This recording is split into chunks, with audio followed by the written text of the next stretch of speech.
The untold story of Eminem, from nobody to rap god. They said he'd never make it. A poor white kid from Detroit, chasing a dream in a world that said, "You don't belong here." He grew up surrounded by struggle, violence, and rejection. Bullied at school, abandoned by his father, and raised in poverty. But inside him burned something no one could touch, the hunger to be heard. With nothing but his notebook and his voice, he turned pain into poetry, and poetry into power. This is the untold story of Eminem, the boy who refused to give up, the artist who broke every rule, and the man who became a living legend. From trailer parks to Grammy stages, from addiction to redemption, from Marshall Mathers to the rap god, this is the story of a man who fought the world and won. The beginning. Marshall Bruce Mathers III was born on October 17, 1972, in St. Joseph, Missouri. His father, Marshall Mathers Jr., left when he was just a baby, and he never came back. That left his mother, Debbie Mathers, to raise him alone, struggling with poverty, unstable jobs, and constant moves. They never had a real home, just a series of small apartments and rundown houses across Missouri and Detroit. Marshall once said, "We moved so much, I stopped counting. Each new school meant new faces and new bullies." He was often the smallest kid in class, quiet, awkward, and different. He got beaten up, humiliated, and even once ended up in a coma after a school fight. But even in that chaos, something began to form, a spark. One day, his uncle Ronnie Polkinghorne played him a Run DMC cassette. That moment changed his life. He didn't just hear the music, he felt it. The rhythm, the rebellion, the raw emotion. Hip-hop became his language. By his early teens, he started writing rhymes, hundreds of them, scribbled on scraps of paper, napkins, and school books. At 14, he began sneaking into local rap battles and open mics around Detroit. He was often the only white kid in the room, and the crowd didn't make it easy for him. They laughed, they booed, but then he started rapping, and just like that, the room changed. The laughter stopped. The heads started nodding. People realized this kid could rap. Not just good, but great. Eminem once said, "When I picked up that mic, everything else disappeared." That microphone became his weapon, his voice, his escape. He didn't know it yet, but those late-night battles and basement freestyles were shaping the artist the world would one day call Eminem. Hunger and hardship. Eminem's teenage years were pure chaos. He dropped out of high school at 17, after failing 9th grade 3 times. Money was tight. Life was harder. He worked any job he could find, dishwashing, flipping burgers just to keep the lights on. But every spare moment he was writing. His escape wasn't in the streets. It was in his notebooks, pages filled with rhymes, stories, and anger, the only place he felt in control. He called himself Eminem, short for Marshall Mathers, later stylized as Eminem, the name that would one day echo across the world. He began performing in Detroit's underground rap scene, small, packed clubs like The Shelter. It was a world of fierce competition, where one bad verse could end your reputation. To most people, a white rapper was a joke. Crowds laughed before he even opened his mouth. But when he started spitting, the laughter stopped. His delivery was sharp, his rhymes brutal, his flow unpredictable. Every battle was survival, and he fought like his life depended on it. He learned to use words as weapons, twisting syllables, flipping insults, and dismantling opponents with wit and speed. Those basement battles weren't just performances. They were training for a world that didn't want him. In 1996, he recorded his first independent album, Infinite. It was his first real attempt at making it, but it failed. It sold only a few hundred copies, and critics were harsh. They said he sounded like Nas or AZ. They said he had no future in rap. For most people, that would have been the end. But for Marshall, it was only the beginning. He took that pain, the rejection, the humiliation, and turned it into fuel. A new version of himself was forming, darker, louder, unfiltered. The world had beaten down Marshall Mathers, but soon it would meet his alter ego Slim Shady. Birth of Slim Shady. After Infinite flopped, Marshall Mathers hit rock bottom. He was broke, angry, and losing hope. But out of that frustration, someone was born. Slim Shady. Slim Shady was everything Marshall couldn't be. Crazy, angry, violent, fearless. A voice that said the things he was too afraid to say out loud. Through Shady, he unleashed years of pain. Poverty, rejection, addiction, rage, all wrapped in twisted humor and lyrical genius. He once said, "Slim Shady was my way of expressing things I couldn't in real life. It was like therapy, but louder." In 1997, he poured his soul and madness into a project called the Slim Shady EP. It was raw, disturbing, and brutally honest. Songs about drugs, violence, insanity, but told with clever wordplay and biting satire. It wasn't just rap, it was rebellion. And that EP changed everything. One copy landed in the hands of Dr. Dre, the legendary producer behind NWA and Snoop Dogg. Dre listened once and said just 3 words, "Find this kid."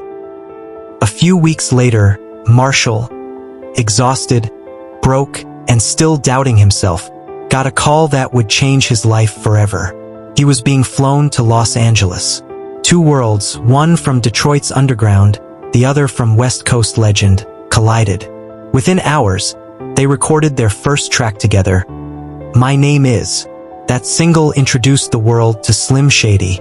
Funny, offensive, unpredictable, and completely original. Overnight, Eminem went from a struggling rapper in Detroit to the most talked about artist in America. And as the world laughed at Slim Shady's jokes, Marshall Mathers smiled behind the madness, because finally he'd found his voice. Rise to fame. In 1999, everything changed. The Slim Shady LP exploded onto the scene, a strange, wild, and brutally honest album that nobody saw coming. It sold millions, won a Grammy, and introduced the world to a new kind of rapper, one who was funny, fearless, and frighteningly real. Slim Shady became a global phenomenon. Every kid knew the name, every parent feared it, but behind the laughter and the fame was a storm brewing. Eminem's lyrics weren't just songs, they were confessions. He turned his pain into punchlines, his trauma into tracks. He rapped about his mother, his ex-wife Kim, and most of all his daughter Haley Jade. Through her, the world saw the human behind the chaos. But the more personal his music became, the more the world wanted to dissect his life. Critics called him offensive. Parents protested. Politicians tried to ban his albums. Yet none of it stopped him. Instead, he doubled down. In 2000, he released the Marshall Mathers LP, an album that would rewrite rap history. It was raw, poetic, and unapologetically honest. Songs like Stan, The Way I Am, and The Real Slim Shady became anthems of rebellion. Within a week, it became one of the fastest-selling albums of all time. He broke records and barriers, no longer just a controversial rapper. Eminem had become a voice for the misunderstood. To his fans, he was a hero, proof that even the broken could rise. To his critics, he was dangerous, a mirror they didn't want to face. But to himself, he was still just Marshall Mathers, a kid from Detroit trying to make sense of the world through rhyme. The fame had arrived, but so had the pressure. And soon, that pressure would come crashing down. Controversy and consequences. With fame came backlash. Eminem wasn't just a rapper anymore. He was a lightning rod for controversy. Politicians called him a threat. Parents tried to ban his music. News anchors labeled him dangerous. He was accused of promoting violence, hate, and chaos. But Marshall had a message for them all. I'm not creating violence. I'm just showing you what's already out there. Behind the fame and fury, the real battle was inside him. Addiction, depression, pressure from the spotlight. Eminem's mind became his own worst enemy. He was losing control and the world didn't see it. Then in 2002, he told his story his way. 8 Mile, a movie inspired by his own life. The world saw the boy behind the battles. The pain, the hunger, the fight to be heard. The anthem Lose Yourself became more than a song. It became a message, a reminder that every moment counts, that greatness comes from struggle. And when Lose Yourself won the Oscar for Best Original Song, Eminem proved once again that his words could move the world. But even at the top of the world, he was slipping deeper into darkness. The fame, the pressure, the pain were about to take their toll. Addiction and downfall. After 8 Mile, the world knew his name. But fame, relentless and unforgiving, came with a cost. Between 2003 and 2006, Eminem's life spiraled out of control. Prescription drugs became his escape, painkillers, sleeping pills, anything to numb the chaos inside. He gained weight. He vanished from the public eye. And in 2007, he nearly lost his life to an overdose. Eminem later admitted, "I don't remember much of 2005 to 2007. It's like a blur. But in that darkness, something shifted. That near-death experience, terrifying, humbling, real, became a turning point. It forced him to face himself, to confront his demons, and to fight. Not just for fame, but for his life. It was the beginning of Eminem's rebirth. Rebirth and legacy. In 2009, after years in the shadows, Eminem returned with Relapse, his first step out of the darkness. The album was raw, unapologetic, and deeply personal, a reminder that he was back. Then came Recovery in 2010, an emotional declaration of victory over addiction and pain. Tracks like Not Afraid and Love the Way You Lie didn't just climb the charts. They became global anthems, touching millions. Eminem wasn't Slim Shady anymore. He was Marshall Mathers, sober, wiser, stronger. Over the next decade, he continued to evolve. Each album proved that he still had something to say, that his words still cut deep, his flow still unmatched. Whether it was revisiting old battles, confronting critics, or experimenting with new sounds, Eminem reminded the world why he was, and still is, a rap god. He had reclaimed his throne, not just as a performer, but as a symbol of resilience. From the trailer parks of Detroit to stages across the globe, Marshall Mathers had transformed his struggles into legendary music, and his legacy was only growing stronger. Eminem once said, "You can make something of your life.